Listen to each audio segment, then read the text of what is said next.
So awesome. Tell me, I understand you had some experience with martial arts before Power Rangers. What kind of experience did you have prior to the show?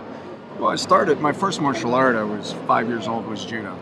And my dad was a Marine. We moved sometimes as often as 9 months, 6 months. So I was the only 5-year-old in my judo class. The next youngest kids were 11. So I learned real quick how to fight with everybody bigger than me. Yeah.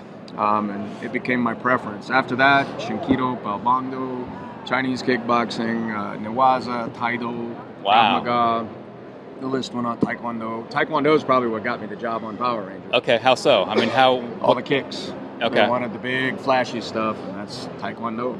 That's amazing. So. Now, besides that, did you have a normal childhood? Cartoons, toys, that kind of stuff? Voltron, G.I. Joe. There you go. Ninja Turtles. We're about the same age, so yeah, exactly. Yeah, I mean, that was my jam. That's what I grew up on. What was your favorite toy as a kid?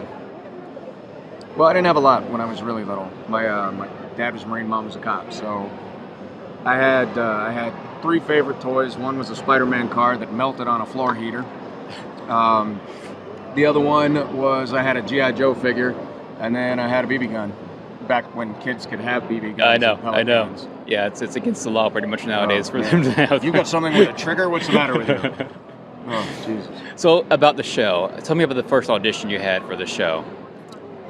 They pretty much flat out, they were just like, show us your martial arts. And there was a huge group of us, like 10,000 guys showed up for, I know for Red Ranger, I mean, I assume it was the same for the other Rangers too, because it was advertised in the LA paper. And the show was originally advertised as Phantoms, and my character's name was Victor. It would have been like, as Power Rangers turns, you know, the soap opera. Like, oh, so many things I can't say. Anyway, so, you know, it was, how many of you know martial arts? Hands went up, and those of you that didn't raise your hands, there's the door. Like, that was the first cut. And then right after that, they were like, great, show us. And I remember the roof was super low, and I was like, show you what? You know, like, there's not a lot of room for me to do some crazy stuff in here. They're like, well, how much do you need? I was like, well, I mean, I can do plenty in here, but the good stuff, you know, I'm going to hit the ceiling. And so I showed them what I could do, and I'm pretty sure it's what landed me the role. And then they brought in Tadashi Yamashita, who was an 8th Dan in Wataru, and that's where they really got serious. And I can remember the director coming over to me and going, and with Tadashi, and he was like, test him, see if he's got what it takes. And I sparred with an 8th Dan. The highest rank I had at the time was a 2nd Dan, and I thought he was going to kill me, but it was great. We had a great sparring session, and afterwards he was like, yeah, he's got it. That was it. What I find cool nowadays is that so many new generations are discovering the show, and they're still going, to me at least, they're still going back to the original show. I got my youngest watching it recently, and she was so mad that she wasn't able to come here. She's 6 now. She really wanted to meet you, man. She really did. Bad daddy. I know. Yeah, it was, 25 years now. That's insane. I left the show and I went on. I had a whole other career. I became a paramedic. Yeah, I saw that. Some emergency medicine. You went overseas, didn't you? Did some stuff over there? I was 4 years overseas for the war, and I didn't realize that people still cared. Yeah. And I was on the Iraqi-Kuwaiti border when Walter called me up, and I just got back to a base that actually had cell coverage, and he tracked me down through my mom, because he's like my boy of 25 years. And he tells me about this thing called a Comic-Con. I'm like, is this a Boy George joke? Like, Comic-Con, chameleon, you know, like what? And he's like, no, dude, like, people come out of the woodwork to see us all around the world. You should come back. He goes, everybody's asking where the OG is. And I was like, oh, what? The OG, we're called the originals now. I was like, how many have there been? Yeah. And he's like, dude, like 100 or more, I don't even know. I was like, I was stunned. Like, the show is still going on, I didn't even know it. And so I retired. I was tired of getting blown up anyway. Yeah. And I came back here, and now I'm producing and working on all kinds of stuff. Yeah, so. Awesome. Now, when you were over there overseas, did many people know that you were the Red Ranger over there? I kept it pretty quiet. I had a huge beard. Yeah. Times where I shaved my head. Like, I wasn't over there to be famous. In fact, when I left the show, I never really talked about it. Yeah. My wife, like, she knew when we met, and we just didn't talk about it. I'm like, look, I've been a bartender, I've mowed lawns, I've had a newspaper route. As a kid, I was a Power Ranger. Like, it's the next step in life. I did my job. Yeah. It wasn't like, as much as I love the notoriety, I've never felt, I'm not like a lot of these guys. Like, I don't walk in here and, where's my latte? Yeah. I'm like, hey, I gotta take a dump. Where's the bathroom? I don't have a problem with that. It's what we do. Well, do you need us to take you to the restroom? No, I've been peeing by myself since 4. I got this. I'm good. So I love the notoriety and the love, but